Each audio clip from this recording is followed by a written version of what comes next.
Hey everyone, welcome to Tint Wisdom. Today, right now, I'm joined with Ricky and Josh from Green Valley Window Tint in Henderson, Nevada. How's it going? Thank you so much for joining, both of you. Immediately to my right is Ricky, and then to the right of him, or on your screen, I guess it's my left. To the left, you know what I mean.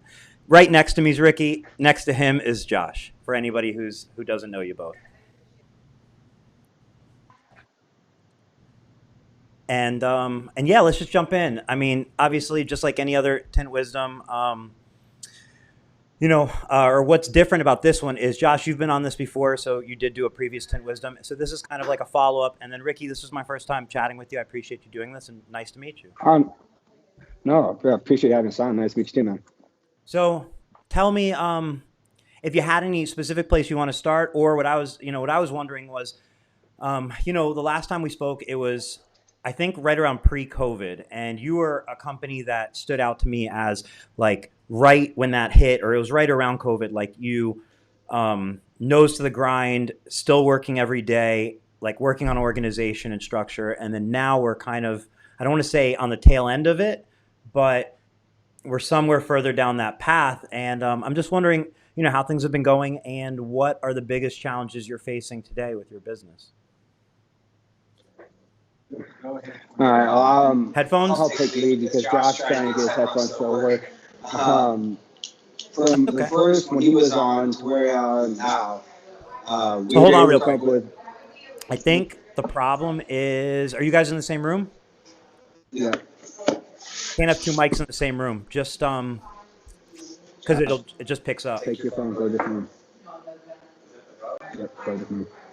I just want everybody All to right, hear. Josh is gonna relocate real quick. All right. No rush, no worries. I'm going to a wired headphone too.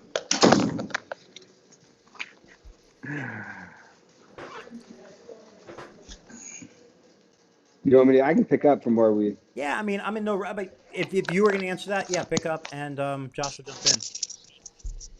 Um, from where we started to begin with, when this all went down, us dialing things back, but still restructuring everything, trying to come up with ways we could do things.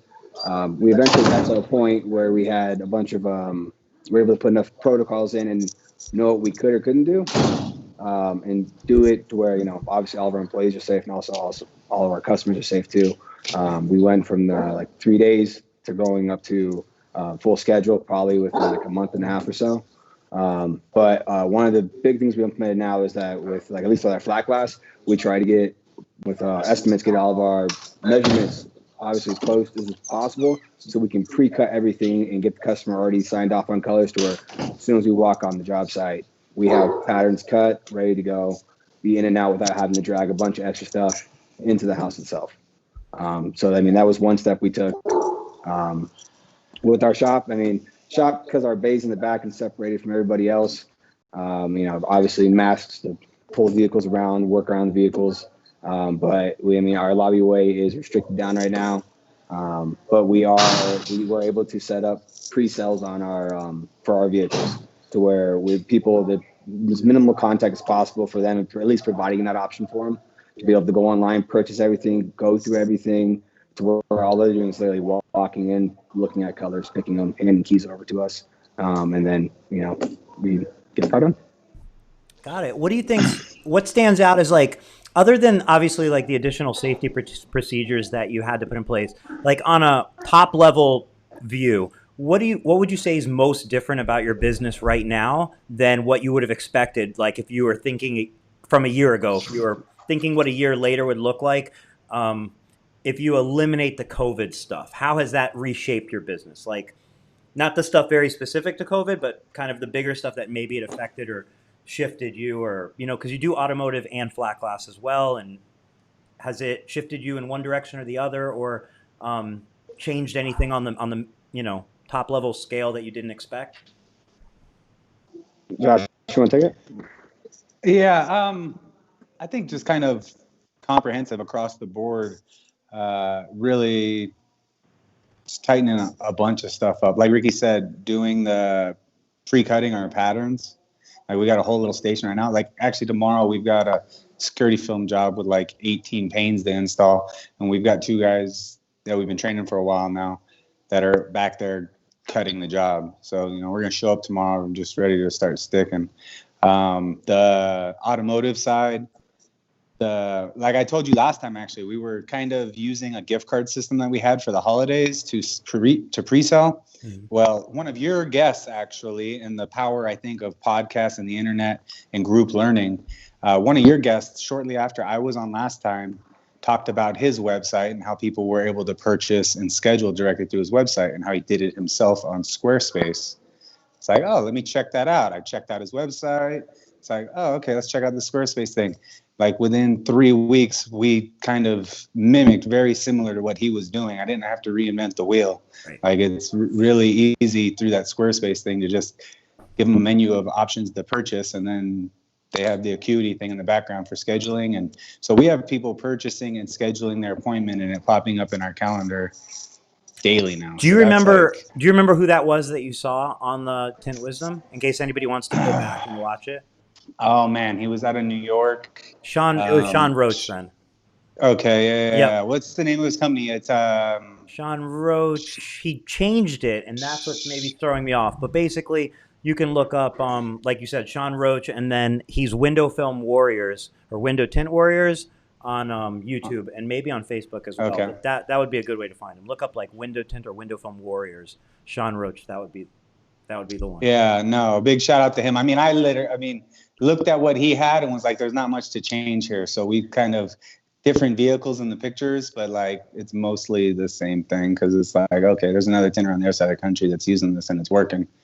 And we've had good success with it. So when like, a couple months ago when this all kind of started, and like I'm presuming you kind of had a little bit of that feeling of like sink or swim, like, hey, this is a big threat like as a business and we need to overcome it as a business. So if I'm right in that assumption, because it seemed that way, it seems like you guys really just like hit the structuring hard and you really like stepped it up from my perspective, which is a very small one. Obviously I'm not there with you, but it just appears like you guys really stepped it up and killed it. And I'm wondering if you look back, would you say that you're in a better place now as a business than you might have been if nothing ever happened with COVID, there was no pause, and you continued wherever you were in March moving forward? Yes and no. I see us being where we're at right now as a place, like you said, that year mark that we were probably trying to get to over the next year and a half. I would say this amplified everything and made everything move at like light speed, because all of a sudden, to begin with, that first like month and a half, we had that extra time to all of a sudden just like, all right, if we're only going to work these certain days to keep things kind of afloat at the moment, see how things roll, see how things come in, but it's just other time to actually use it in the business on the structure side to tighten everything up. Like you asked if there was anything different from like then to now, like if we lean more towards flat or more towards auto. I would say if anything, we are operating almost the same, like the same split, but just way more efficient now. How the procedures of how customers are coming in, going out, films coming in, films going out, using I'm using your inventory system now. Like that's pretty much full-fledged implemented. Now all the film coming in and out. So we just made everything that much more efficient with the time. So I would say it sped our scale up. It took us from that year mark to all of a sudden, obviously to now. Josh, anything he missed? You agree? Yeah, I agree. Even like organizational around the shop, we were in the middle of expanding. I think I told you last time. So we added a bay and a half to our business, and the back bay, which we moved all of our architectural film to. We had time to really get that organized, mount a film handler on the wall. So now, like I said, we've got that pre-cut station where if we don't have time to do it the day before, we come in early and pre-cut our job, showing up on a job and having everything cut and labeled and ready to go. That's super sweet. We haven't fully implemented using Tint Wiz across the board. We actually even had a meeting this morning about it. We're a bigger company as far as how many people we got to keep happy when we change stuff, especially my dad. He's been doing it a long time and doesn't like change that much. But we've got a hard date now to completely switch over. And actually that last update you just made it to where it was like a really easy sell now that QuickBooks integrates the way it does. Wait till you see the cut sheet that's coming next week. Oh, I was about to say one thing. No, the cut sheet's like makes last week look like old news. But go ahead. I'm excited because I was gonna say I got an idea that you've probably already thought of, because it looks like as you're adding stuff, you've thought of most of the things. The cut sheet idea I really love, but the way that we've been pre-cutting our patterns and having them, like, we take just like blue painter's tape and write down on every piece of tape for each pattern what size they are.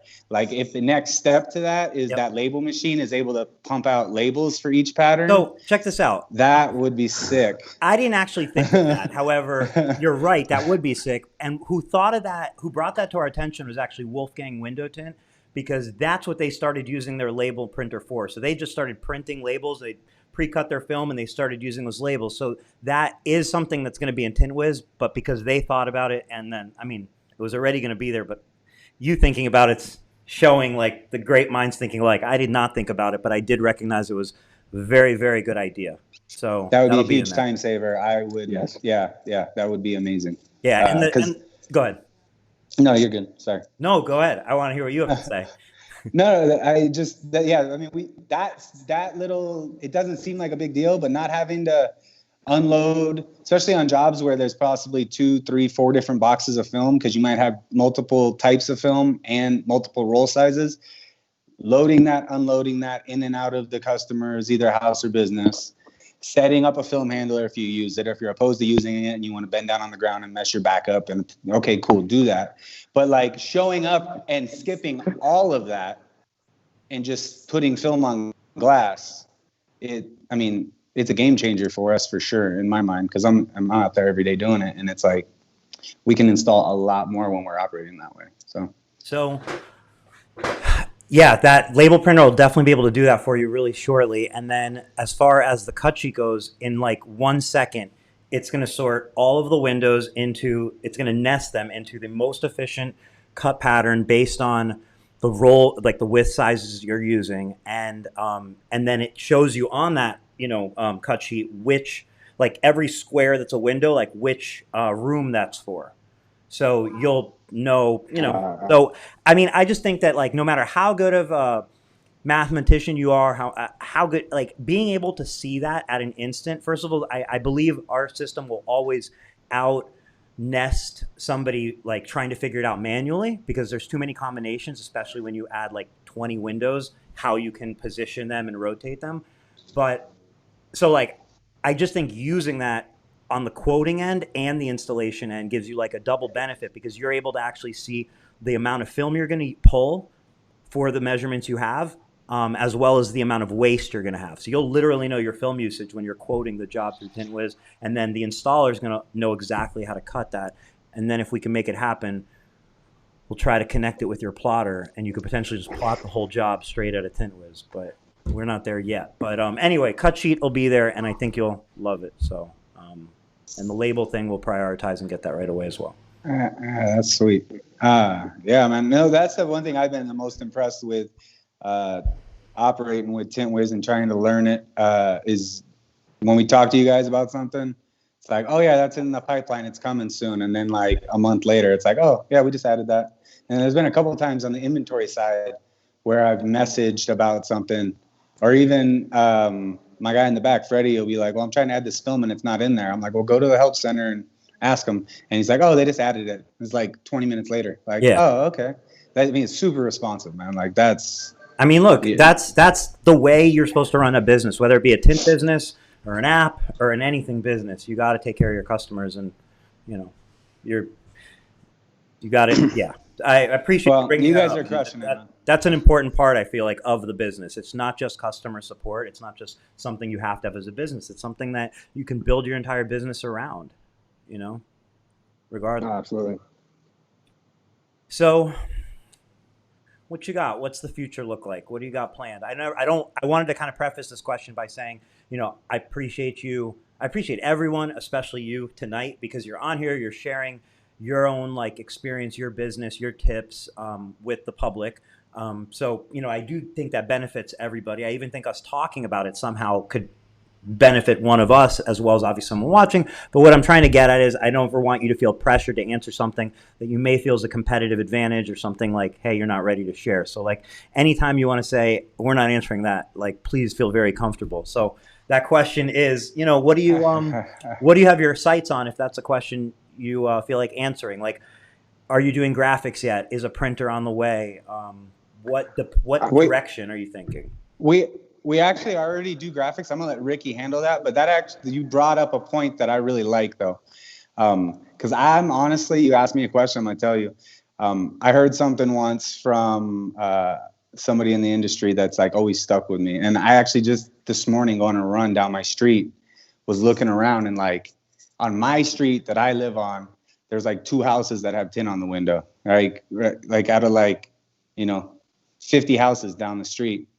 There's so much glass out there to tint. Like our competition isn't other tint shops. I don't even care if it's a shop right around the corner.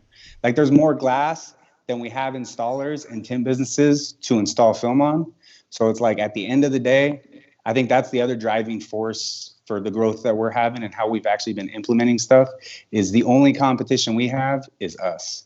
And if we focus on that, like that's something I think people can really take away and use. Like, Yeah. Don't worry about what the guy down the road's doing. Like, I'm sure there's something that you can fix and update and make better every single day. So, but the graphics stuff, that's Ricky.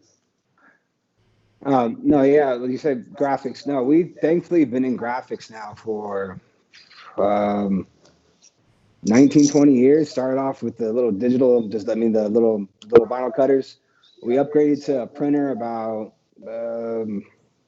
7, 8 years ago, and we just actually, now you bringing that up, we just actually purchased a new printer. We have Roland printers. We just purchased a new one because our old one, it's still getting the job done, but it's right at a point where we're able to sell it, make a little money off of it, turn that money into at least a newer one, and cut the cost of the new one down. So we stepped in a direction where we separated the machines and just got a printer and got its own separate cutter, realizing that if we have a job that we do have to cut, we can put on the cutter and we keep our printer printing. Because definitely with the expansion, the main reason for the big expansion, the bay and a half expansion, was finally get our graphics bay its own bay to actually let it breathe. It's always been jammed in the corner, and now we're at a point now we got the bay. We just upgraded the printer. We already have feelers out. We're trying to grow in the graphics department itself. We already got resumes coming in to hopefully sit down and add someone else so we can let the graphics grow even more. Do you have a big graphic table, a prep table? Yes, it's a 3 foot by 12 foot. It's old, it's extremely old. It was hand built by a guy who did woodwork in our center at one point, and it's just been our table for the past like decade or more. Right now, it's one of the things I'm actually going to start looking into, is because that's something we like. Having a 3 foot wide one is not optimal. No. You need 5 foot at least to be able to actually lay a whole lay an actual whole piece down. So we've been squeaking by because of that whole space issue. That 3 by 12 we could push into the corner. Tent would use it sometimes, got glass top on it. But no, we're definitely at a point where we need to add a new table, and we're even thinking of adding a second table, rearranging the first look we had when we designed the shop. We're thinking of actually knocking a small little pony wall down to where we actually have 2 separate workstations, because if we are going to, like I said, let the graphics department actually breathe and grow, we're going to need the space and the workstations for that. And did the graphics come on your radar because you're doing commercial work and it's an obvious like part of that work, or is it like what pulled you towards the graphic? From what I remember, because when we first started doing graphics, I was 11 years old. Actually, probably maybe a little younger. From what I remember is this: we had a guy approach my dad about graphics and talked him into buying a Allen Datagraph plotter, which we still have because my dad has a hoarding problem.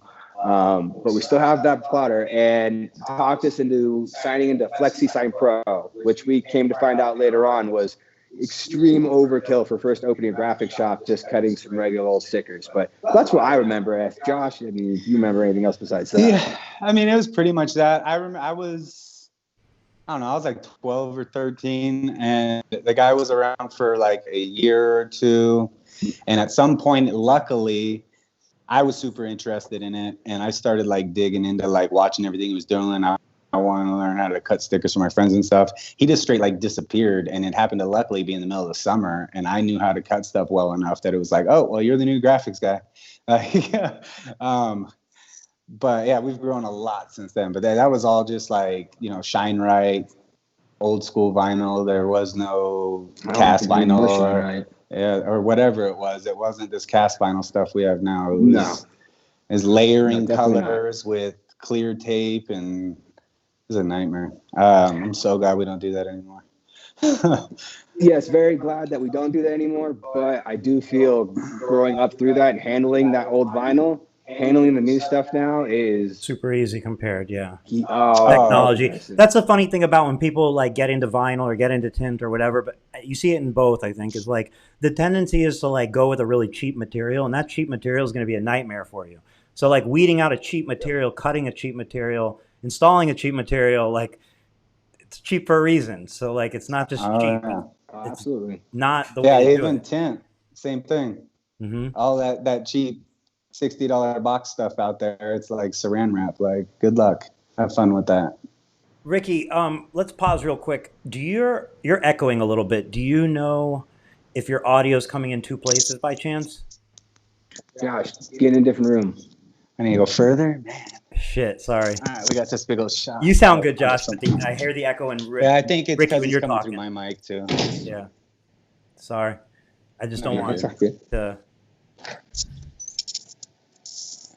You walked all the way around the building and back into the same room earlier? He took the easy route. He walked in the room right in front of me that doesn't have glass yet. I went to another office. Just like got it, because it looks like you have a big facility. Because like you're walking around, it looks very nice too. Yeah, it's. I can give you a little view. Chair carpet's a mess right now, but actually the guys just finished all the cars for the day back here. But we got our plotter set up. It's real nice. Normally, we've got 2 stalls over here. We actually just put these curbs in, these gutters for our mirrors on the wall. So instead of doing glass, we've had mirrors on the wall for years. So we got to finish the carpet around the edge right there.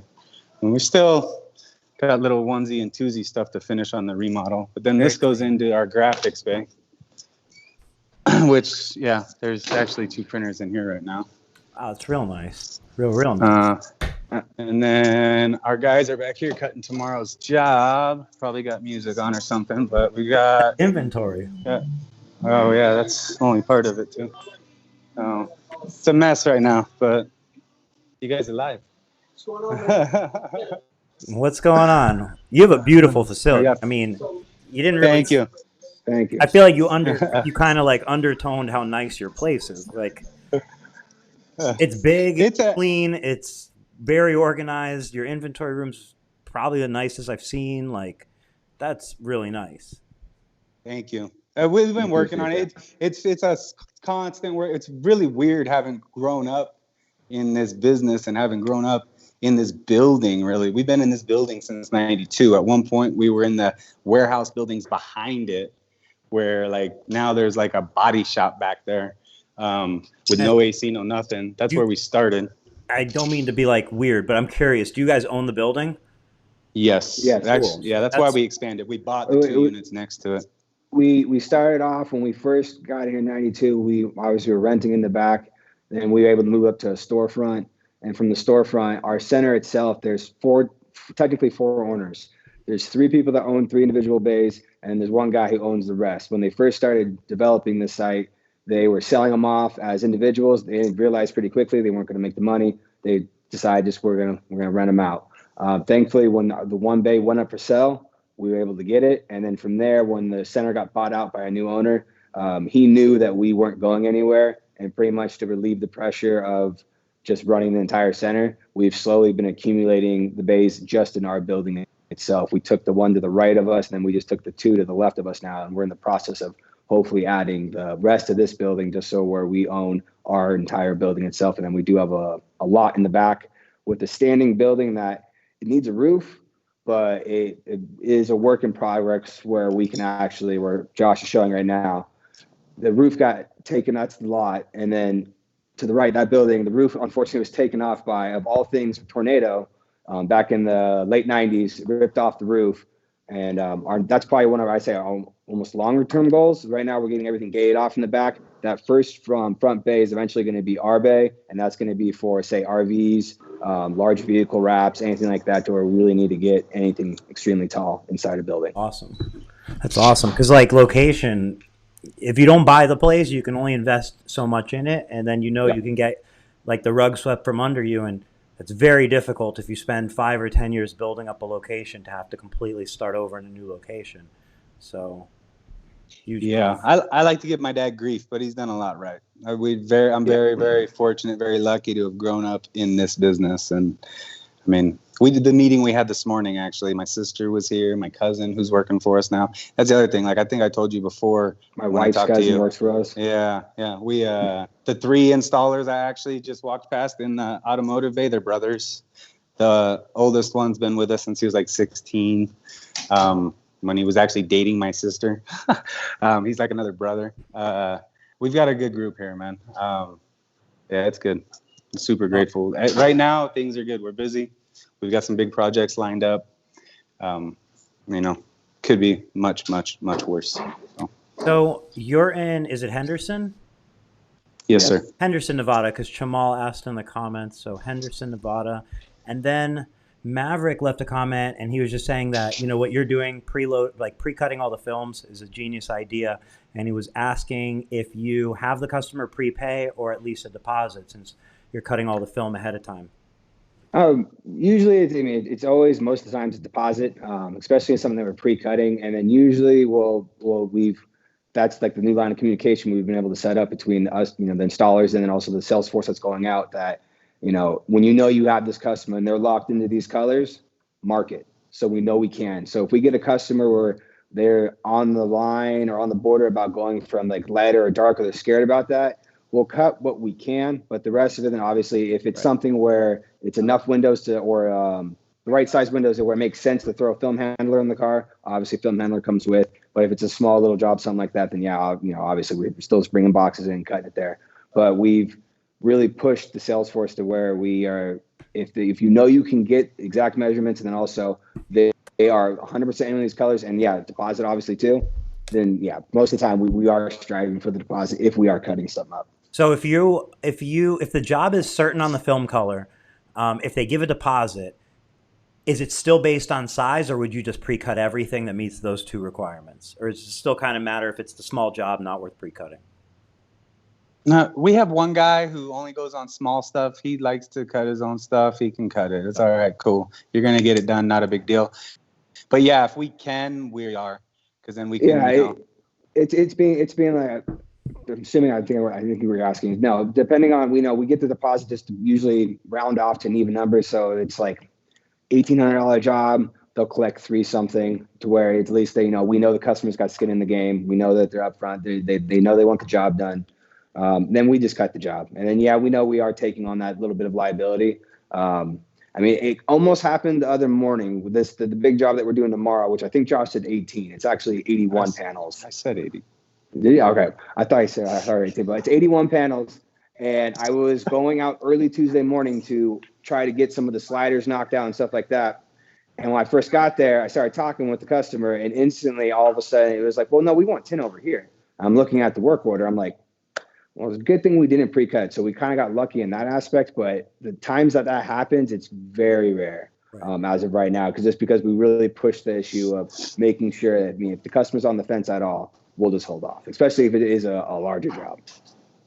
Yeah, if it's a high-end film too. So we use a lot of True View, a lot of Solar Guard True View. If it's one of the films we know that we're going through thousands of square feet, it's like, okay, if we end up with a scrap, we've got a spot that we've got extra scraps of True View 5 and 15 labeled and set aside. That's maybe something happened or it was an extra.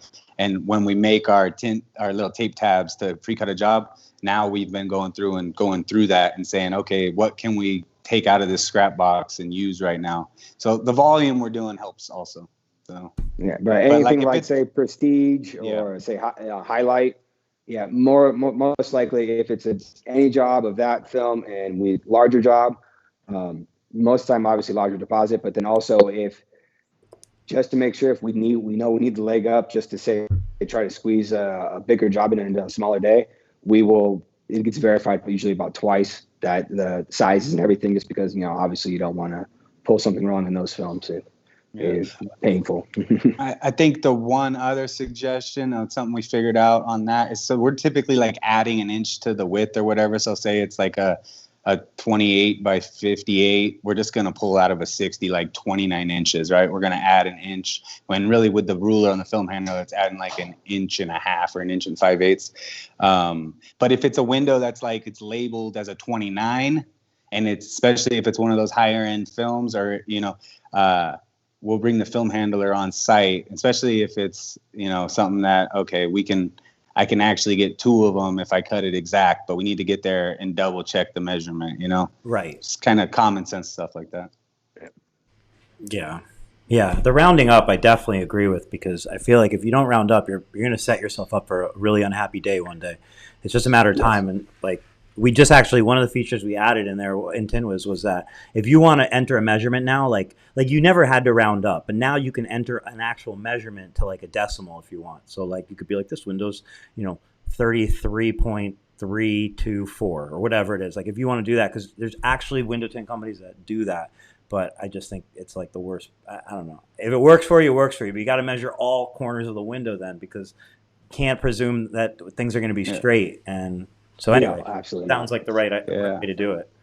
Yeah, and then that, like, so if it's commercial or security film, and it's like we know we're going to be attaching the edges, they'll put exact measurements. So if I see a 33.375 or whatever, okay, I know that they actually got me an exact one right there, so I can cut it exact, because I can be an 1/8 inch short. It doesn't matter. We're attaching it, right? So like that's kind of our way of knowing if they're putting in the decimal, then we know that that's an exact edge of glass to edge of glass. If it's just a round number, they probably already rounded up, and then we're adding an inch on our end too. So it seems to be working pretty good. So if tomorrow you had three people that came to work for you, they were extremely skilled at what they do, what positions would you want them to be in your company right now? When you say extremely skilled at what they do, any position and more skilled at that, you pick, what are they going to do? What's their job? If you get 3 spots, they don't have to do the same thing. I'm just saying, where would you fill 3 amazing people? Would it be salespeople, installers, reception? Okay. All right. Managerial, like, where would it be? Installers, and literally all 3 of them. Flat glass? Definitely one in auto. Where our company sits right now, I would probably take probably one into auto, one into graphics, one into flat. I would spread across the board, because for me personally, where I see our company at right now is we need the relief, you could say, in each one of those areas that, like, I know we could probably squeeze in another 3 or 4 more cars if we had another installer, but it's just, how many cars can you try to squeeze into a day before all of a sudden your work starts going downhill? Same thing with flat glass. Flat glass, we're, how far we're booked out right now. We could easily set up another crew and send another crew out right now on a full job if I had someone like that. And then even with the graphics, right now our wraps, we just landed a couple accounts, and we get fed cars decently regularly now, to where we're at a point where we definitely need that extra set of hands to actually stoke the fire and let it grow. And I would say to that question, no matter how skilled they were, I would still be hiring way more on attitude and ability to learn. Like, I don't care how good they are, if they're not going to come in and fit into the culture we're trying to create, because we've really gotten big on the idea of, we want people that are like growth mindset. Well, my assumptions that all 3 of those people had those. They'll be whatever you imagine them to be. So yeah, if you want them, they'll have all the qualities. Yeah. So as long as those conditions are met, I agree with everything you just said. But that to me is the most important thing. Like, when we're hiring right now for people that we're training, that's like the only thing we're focused on. Like, I can multiply the output that Ricky, myself, all of our installers, Brendan, all of our guys that have been doing it for a while, I can multiply their output pretty significantly, pretty quickly with somebody who's willing to learn and willing to work hard. And we've got a couple of people here right now that are like proving that. So that's an exciting route to go down. And I know a lot of shops out there are short-handed. There's not a lot of people out there that are skilled. And a lot of times I think we limit ourselves on only hiring people who already know how to install. But you can, just like the idea of they're cutting the job, we're doing this right now. And my job for tomorrow is getting cut, and the guys doing it, they're great. They're awesome. They're not full installers yet. They haven't been doing it that long, but I know that they're doing what they're doing right, and that's getting a lot done for tomorrow. So who's in charge of hiring? I would say, when it comes to, what do you mean? Which aspect? Because the multiple, so let's start here. Outreach of it. Let's say here, yeah, it has to start with, you have to make it known that you're hiring. Whose job is it to make it known that you're hiring? Somebody has to put an ad or do something to, not necessarily, but I'm assuming. No, yeah, no, okay, no. I would say from start to finish, it goes at least with our hiring process. Because like I said, we're going through that right now with our graphics department. Is my sister? She handles the back end stuff like that. It's something that I would always say that before our growth, I've been able to grow myself and realize that those kind of responsibilities and trying to do everything all at once, it doesn't help the company at all. So she handles all that. She asks us, what are we looking for? Kind of what Josh just threw at you is what we look for. And obviously, if you have all those things and you've already had some experience, benefit. From there, we look at the resumes, and usually the resumes filter through all of us.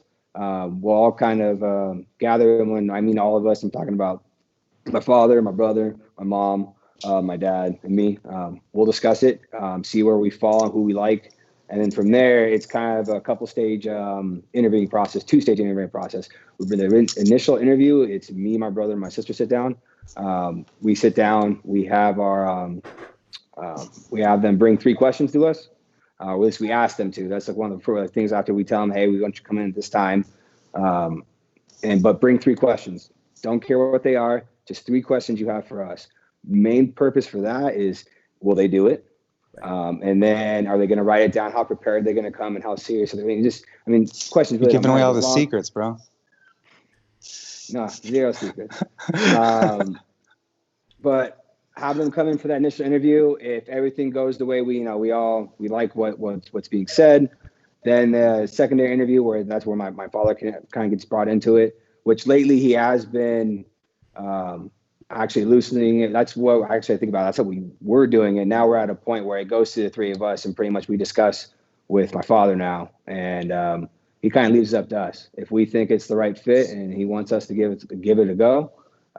But now that I think about it, one of the things he kind of bestowed upon us is, if you're hiring them and they don't work out, you're firing them. So it's your responsibility. You bring them in. It's your job now. So I will say that's one thing he actually has started to lean back on, the fact of letting us actually fully fledged kind of take over and run. But I would say it's between me, my brother, and my sister, of us bouncing off what we like, what we don't like, and coming to a decision together what's best for the company. Yeah, and how you started that saying you can't do everything at once. That's the reason I asked that question, is because like you said, you can't do everything at once. And I think it's easy to try to hire, you put an ad out there, and then nothing really happens, or it doesn't work out, or whatever it is. And that ad, after 30 days, that ad probably is gone. You can find yourself 6 months later saying we need to put another ad, and you lost half a year because you were just so busy doing other things. Yeah, no, we tell her, hey, we're looking for someone. This is what we need. She goes, she puts it, to be honest. I don't know where she posts it, to be honest with you. That sounds so horrible, but I've got no clue. All I know is that it gets to a certain point where she sends us over, when we hired 2 guys ago, she sent us over 5 to 6 different resumes. I looked through them. I handed them off to my brother. We took about 2 days to do that. And after that, I was all right, these are the people we like, set up the meetings. We all agree upon what time works best for our schedules. And then we try to lay them out to try and knock them out, all in a row.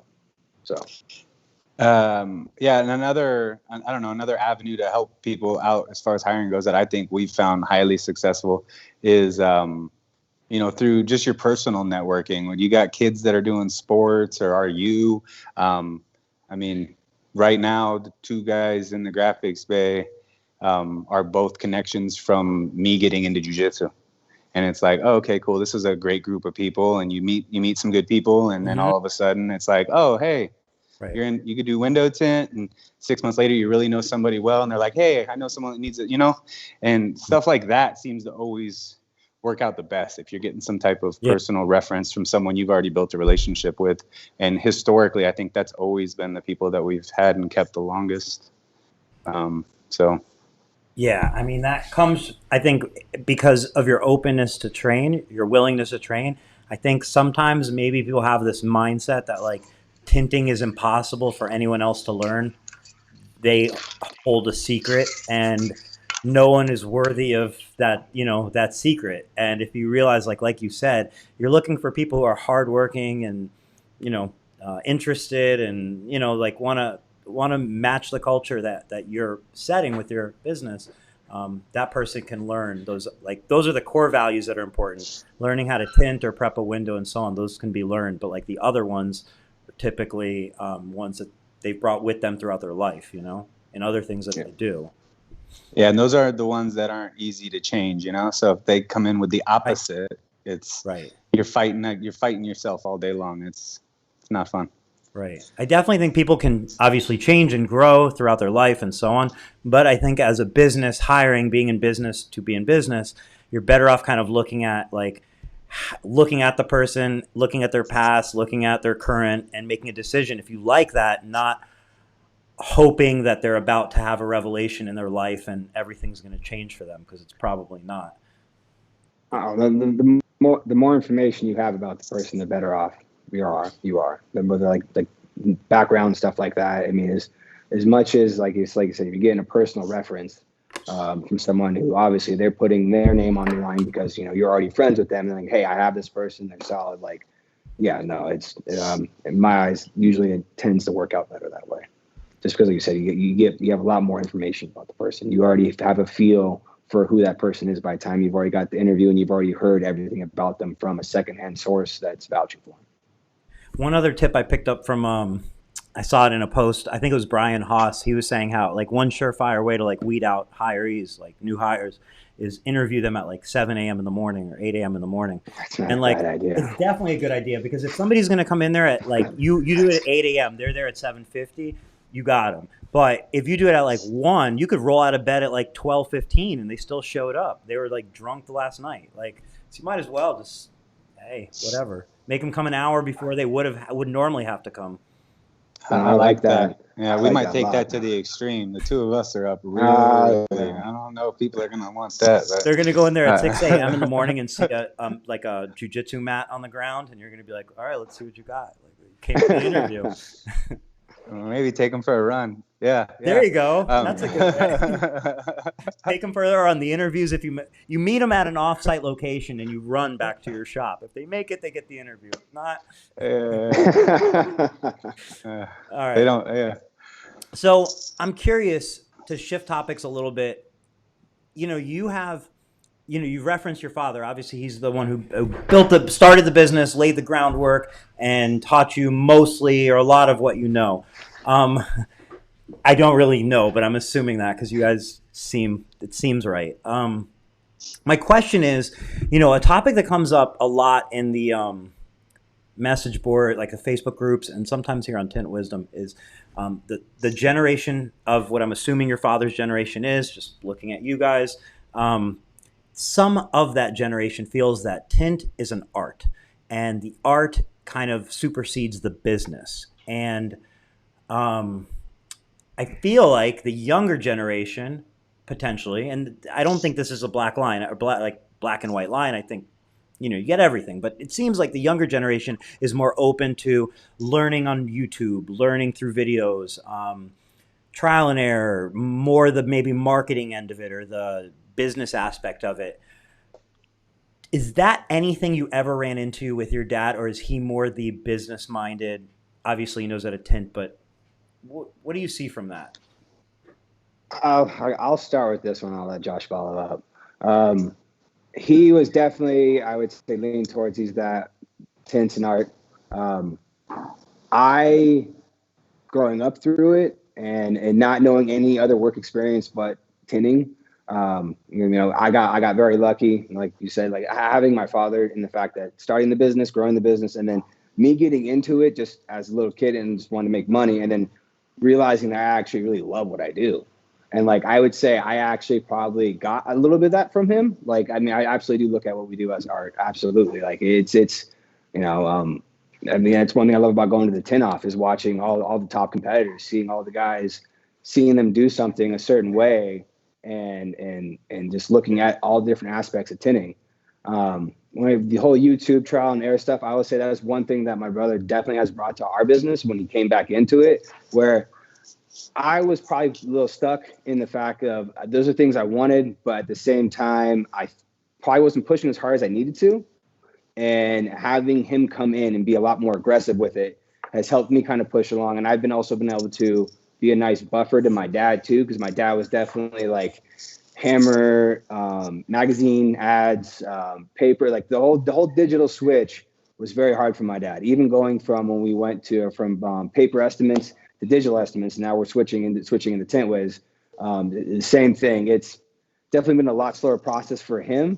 For me to begin with, I wouldn't say necessarily it was a hard process. It's something that's I probably back then was a little too lazy, a mindset, and the fact of thinking, what we have going is working, but then kind of really stepping back and like, you know what, we do need to get with the times. And I will definitely credit my brother with the fact of him pushing us to move faster and quicker and take advantage of what we were able to take advantage of, like with Google AdWords and stuff like that. And then also pushing, we would talk about jumping into something and then wouldn't necessarily do it. He was the person, just like my sister, like we were talking about with the hiring, she was the person to handle all that. He was the person, the driving force to like, we need to just do it.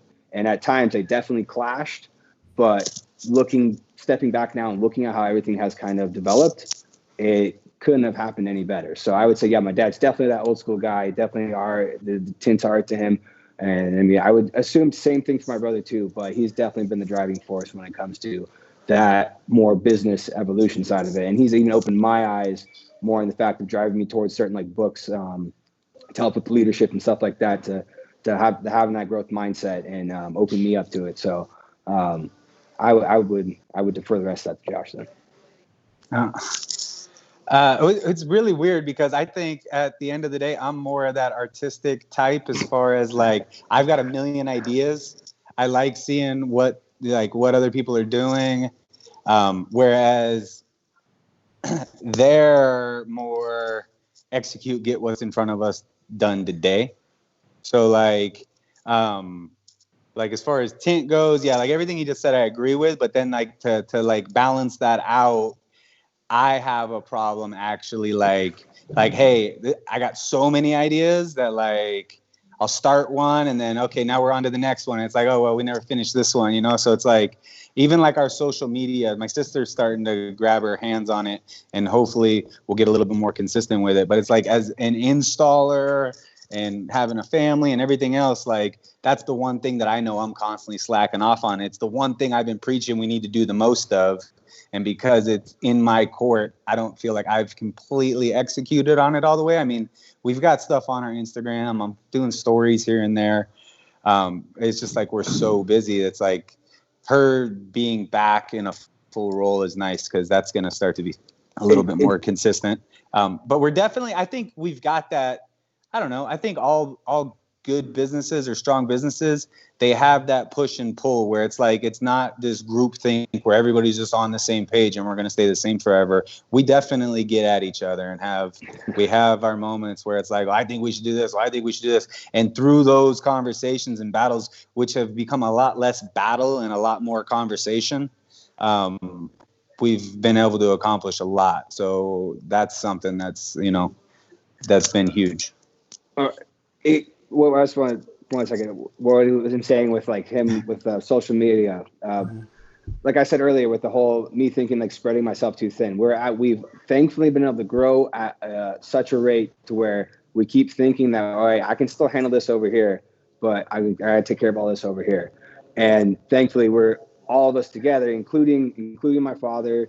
We're all actually starting to realize, like, all right, we need to let this person. This is your role. You take over. I can't worry about executing the jobs, getting the crews out, getting my jobs done, and get ready for the next day. And keep thinking to myself, because I was definitely guilty of thinking like, well, I can still handle all this stuff. It's like, well, where's the time? There is no time, because the time you start at 5, 6 in the morning, you end 7 or 6:30 at night, go home, get to spend hopefully a little time with the family, and then it's go to sleep, get up, go at it again. Like there is no extra time. So I mean, that's definitely one thing. Thankfully, we've been able to do as a company through everything is actually relegate those roles to where like, yeah, now my brother's starting to pawn more stuff off.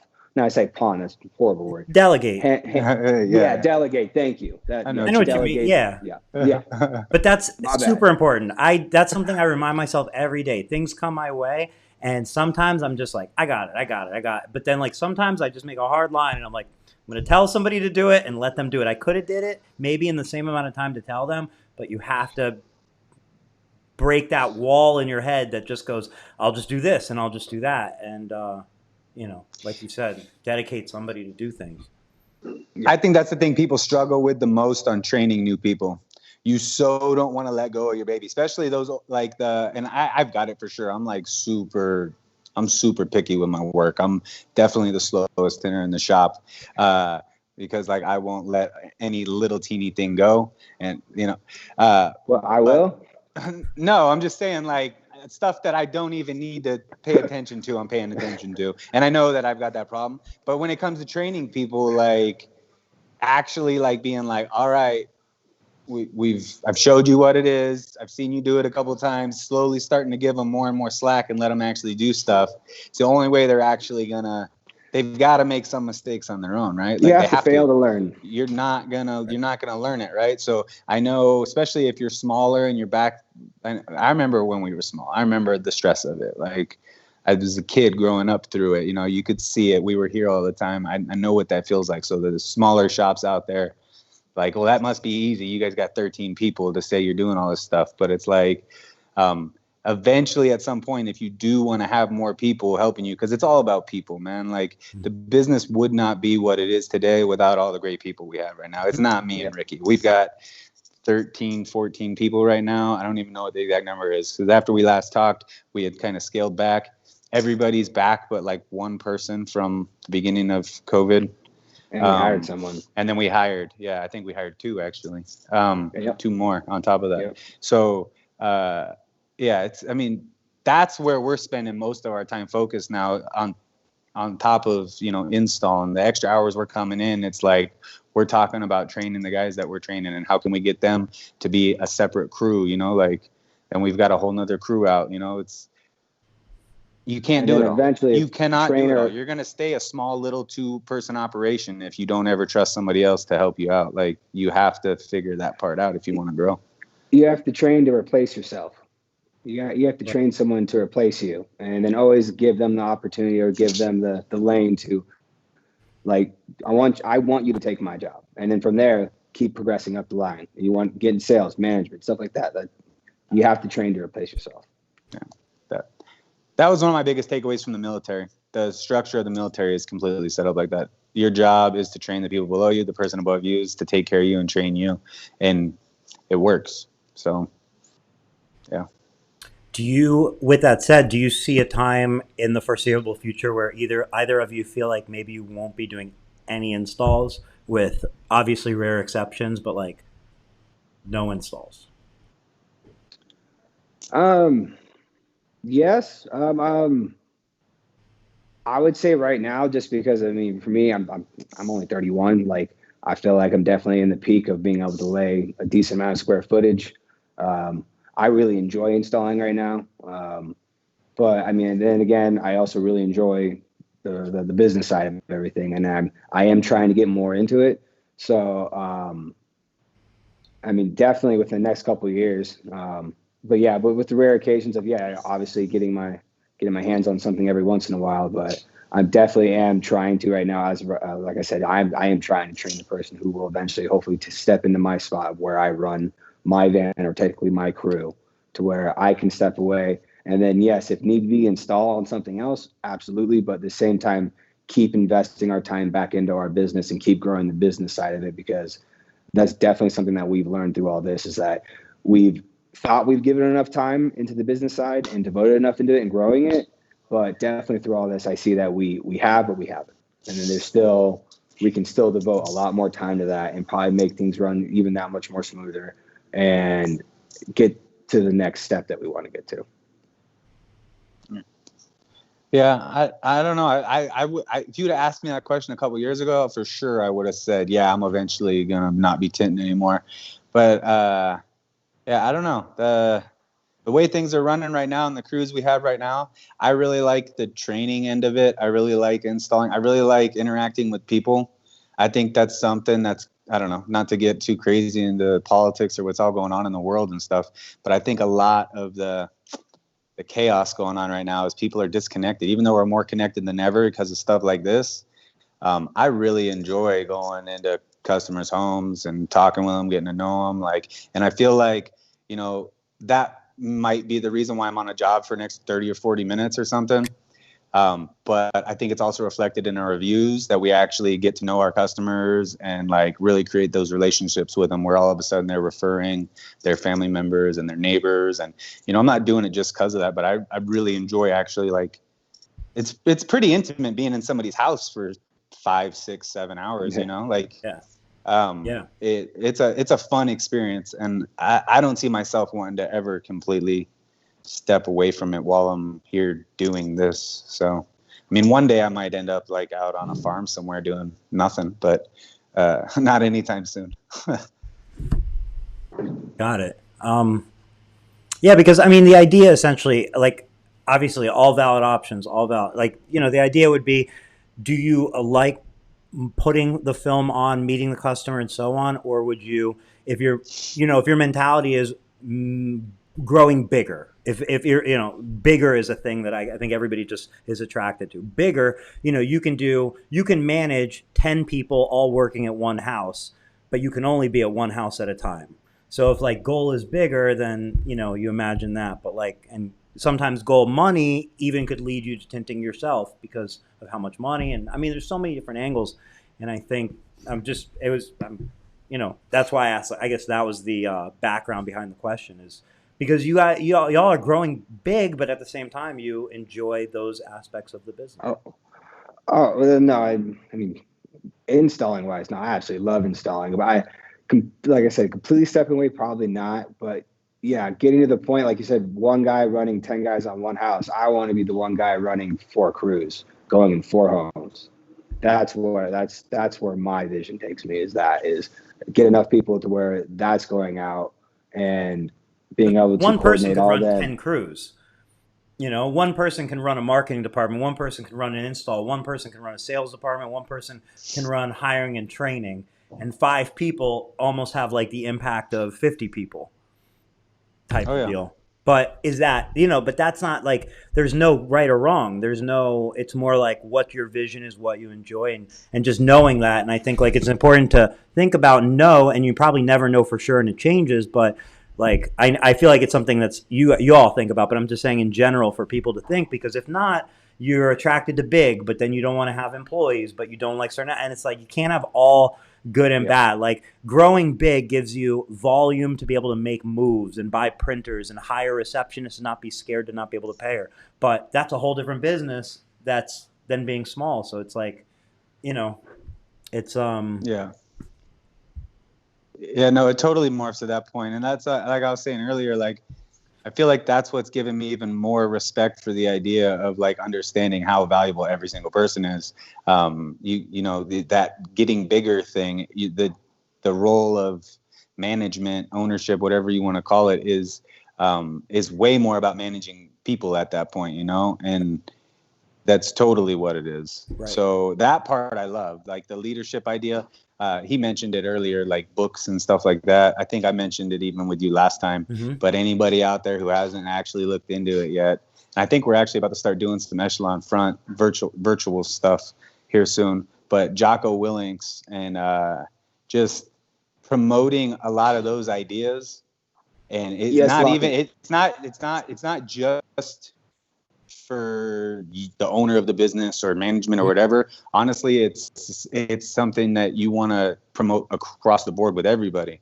You know, decentralized command means that you're training everybody to be a leader. Everybody should be a leader. Everybody should feel empowered to make a decision, you know, at whatever level they're at, and building them up to be at that next level. And that's how you create something that you can actually bring people on and get bigger without adding a mountain of stress onto you at the top, trying to manage every little teeny tiny thing and take care of everybody, you know? So I think that's a big part. If you are going to try to get bigger, that's something to pay attention to. Yeah. Well, is there anything we didn't touch on that y'all had in mind for today? I didn't have anything specific in mind. Oh, I had one question for you, actually. This is probably a good spot to ask it. So on our meeting this morning, the only little type of like inefficiency type thing that we're still like, because we use Google Calendar so much and in the transitioning over to Tint Wiz entirely, we're basically going to replace anywhere where someone's emailing us right now. We're going to replace that with lead forms. Yep. So all of our digital way people are contacting us is just it's gonna go into Tint Wiz that way. But because we're doing that pre-sale thing right now, where they purchase on the website and then they schedule it through Acuity, which then goes to our Google Calendar. What is it looking like for a timeline on either Acuity linking up with Tint Wiz or Google Calendar? Because either one of those would make it to where I can just convert everything over tomorrow. So within the next, I would say about 14 days or less, probably less, we're going to have the integration with Zapier. That Zapier integration will allow you to do either Acuity or Google Calendar or both independent, as well as everything else that Zapier links to. Okay, Around yeah, like we a already less use than Zapier. 14-day timeline. Yeah, okay. And the integration's basically done. It's just a little bit of tweaking, but we're there already. So it'll be before you know it. Hopefully in way less time than that. All right. Well, that was the best news of the day, man. Well, with that said, if I can be of any help in the integration, training anybody or whatever it is, I'm more than happy to do that, obviously. And, you know, thank you both for doing this tonight. I appreciate having us on. No, thank you. No, thank you for everything you've been doing. Even like the one-on-one training. Anybody out there that hasn't done that yet and you're using Tint Wiz or you're thinking about using it, do it. That was pretty cool. And I think we're scheduling another one here soon. So, scheduling thank you. Groups of people. Thank you. Yeah, absolutely. And one of the things we're going to try and really improve on ourselves is when new features get added to Tint Wiz, better communicating that out to the public, because we do updates, but like you didn't necessarily get a list of every single thing that was changed on Tint Wiz. You just kind of come across and you're like, oh, this is cool. Okay, this is different. So like we're going to try and do a better job of communicating the changes we're making now, as well as the development timeline of anything coming in the future. So you're not kind of wondering when is Acuity coming. You'll kind of have a schedule of the upcoming developments. So yeah. Anyway, thank you both so much. It was very nice to meet you, Ricky and Josh. Nice to meet you too. Nice to do this again with you. I hope we can do it soon, and I hope, especially like Josh, with your the Jocko Willing like references and the structure and the experience you have in leadership. I hope somehow that gets like more of that gets out there to the window film community, because like even me, it's just I'm like my ears perk up when you start talking about that, because that's not something that I have experience with from a military level. And I do believe that like obviously something like the United States military, they have a lot figured out, and it's best to look where people have things figured out and be able to adopt those things in your business. So I just think that's a huge asset right there. And no, if I quickly add, no, I would say like when I told you with him, like my brother helping me along, him turning me on to those books, like he's got 3 of them, and I burned through the first one pretty quickly and went through the second one, the third one probably within like 2 weeks, and that was a good transition for me then. Hearing, and then now I listen to his podcast and multiple different resources. I also connect back to him, and had let me grow as a business owner and leader. I can't even tell you how much. I would highly recommend you listening to him on Audible. You listen to him. I listen to him when I go on my long runs. I listen to him, and I've listened to his first book. I don't know how many times. So yeah, I would highly recommend those books. Cool.